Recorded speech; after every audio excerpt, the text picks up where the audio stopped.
Happy Labor Day out there, Vol Nation. Frank, House of Orange TV. My question today is, has Tennessee's expectations changed?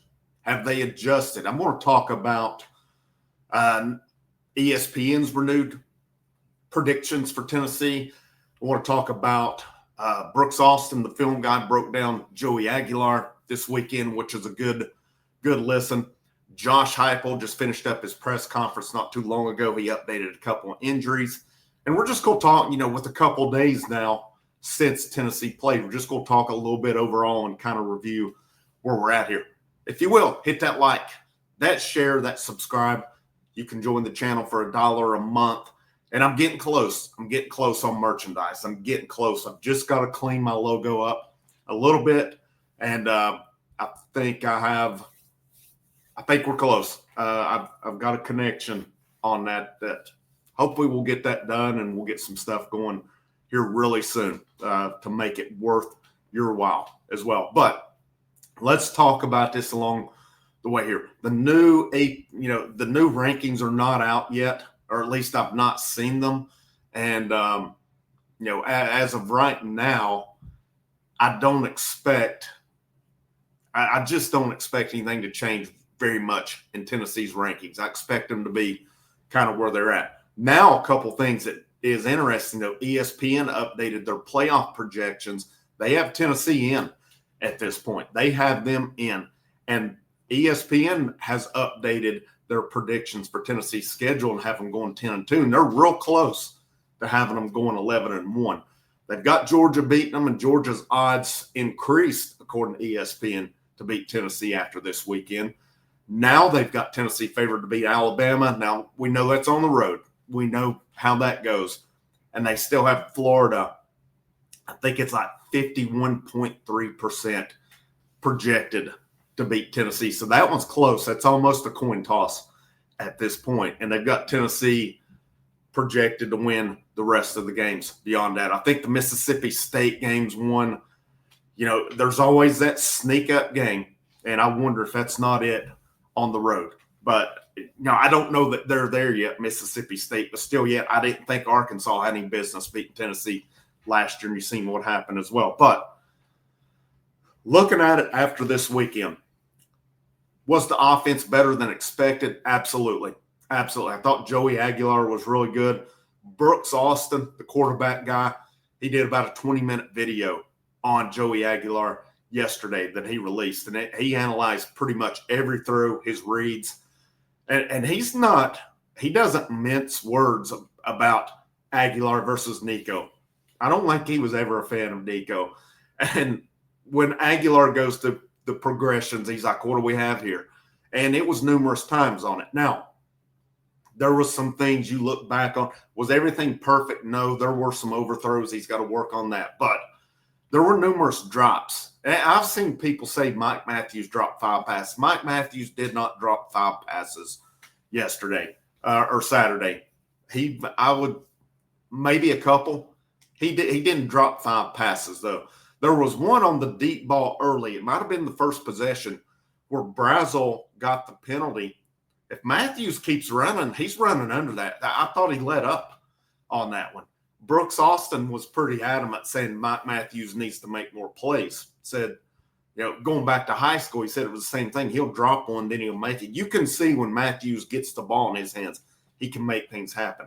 But, looking at it as well, Brazel had a drop on a perfect slant, and Austin analyzed that play, and he said that was right out of the Steve Sarkisian textbook. Looked like a halfback swing. Brazel kind of blocked, let the guy go, hit that slant. It would have been a first down. I've seen some people saying he might have went to the house. No, the safety was waiting on him. And I wonder if he heard footsteps and dropped it. But looking at the passing game, when it was analyzed again, Joey Aguilar played a good football game. He did good. Numbers probably should have been better with some catches. But he had some overthrows along the way. And I thought they were more early than late. Part of me wonders if he wasn't just amped up a bit. But as things went along, I thought he got better. His command and his control of the offense was really good all day long. I loved how he went through his progressions. I loved how he got out of the pocket a couple times when it kind of broke down. he made some plays. Now, there were some times where he missed some guys running open. I'm not sure who it was on. It still worked out on the touchdown where he adjusted, got out and hit Star Thomas on it. The left receiver, when he come in, if he hits that one, if he recognizes that immediately, that's a touchdown on a slant. But it still worked out on that. The running backs were excellent along the way. I mean, there was so much. A big play in the game was Syracuse had cut it down right before the half. Incomplete pass on first down. Deshaun Bishop, though, that Syracuse guy come in, hits him. He spins out of it and takes off. Something that was not mentioned in this. And Brooks Austin, the quarterback guy, showed it on that. That was the one play he looked at that wasn't quarterback. But when Bishop took off, when he got outside, when he got loose, Braylon Staley leveled a defensive back. That sprung Bishop for more. That was a big-time block. It was not mentioned on there, and I've not really seen a lot of talk about it. But when Austin went back and talked about that, he showed that block, and that was big for them. I thought the offensive line was really good on the day, and they had to make some adjustments, too, with David Sanders Jr. out. They basically had to adjust 3 guys because that moved Wendell Moy to left guard, or from left guard to right guard. It moved Jesse Perry from right guard to right tackle, and then it put Sham Umaroff at left guard. I thought those guys did a really good job. I mean, no sacks allowed. They run for almost 250 yards. That's a solid day at the ballpark, we'll just say, on that one, at the Mercedes-Benz Dome. Defensively, Josh Heupel talked in the press conference. Jackson Moy out this weekend against ETSU. It didn't sound like it was long-term, but Ricky Gibson, he did say, is out an extended period of time. The Colton Hood pickup becomes even more crucial. Jalen McMurray stepping up this weekend, crucial. Ty Redmond getting the snaps he got, playing as good as he did for a true freshman, or regardless of his age. He played really well. With Jermod McCoy out, with now Ricky Gibson out, that was your 2 starting corners. But I think Tennessee, that to me is going to amp up Boo Carter. Boo still played about a little over half this past weekend.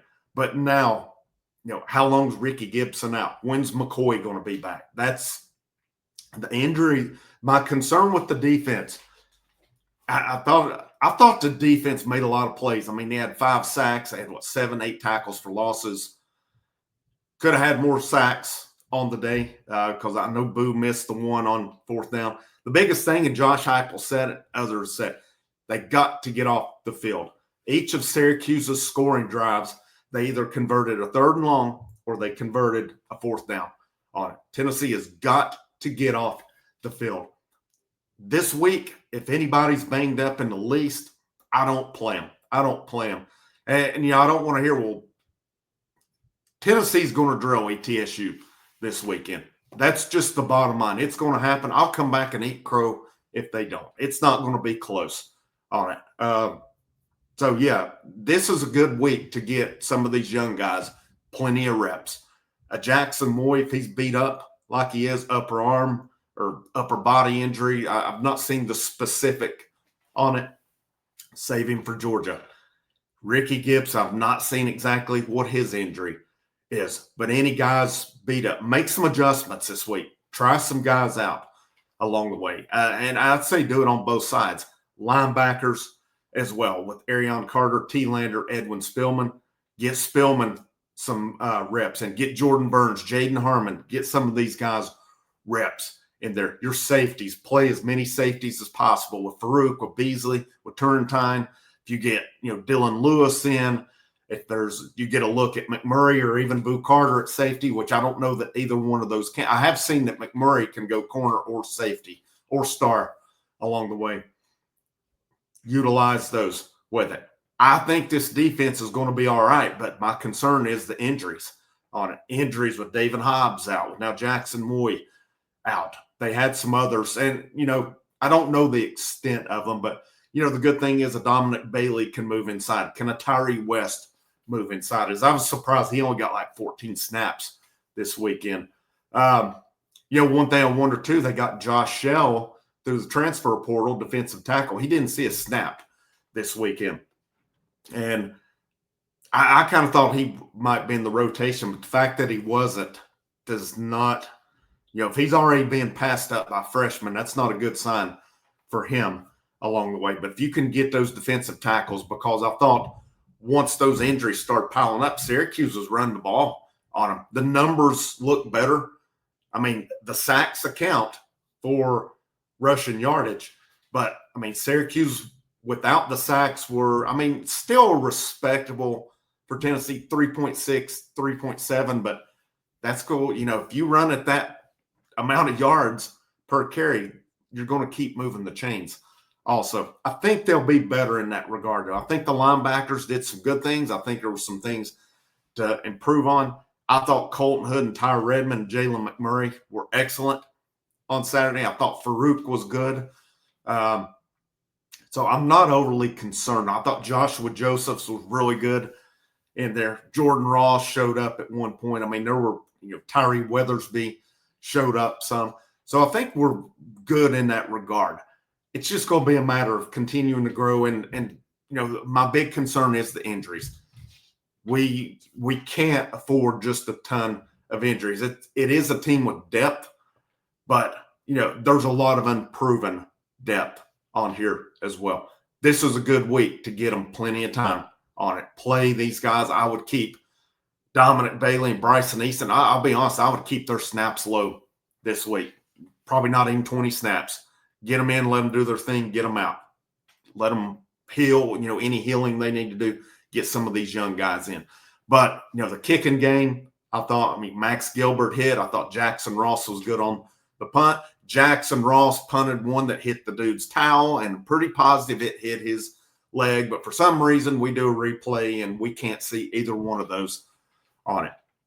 The biggest thing for Tennessee's defense, I said it again, get off the field. Josh Heupel said it, get off the field.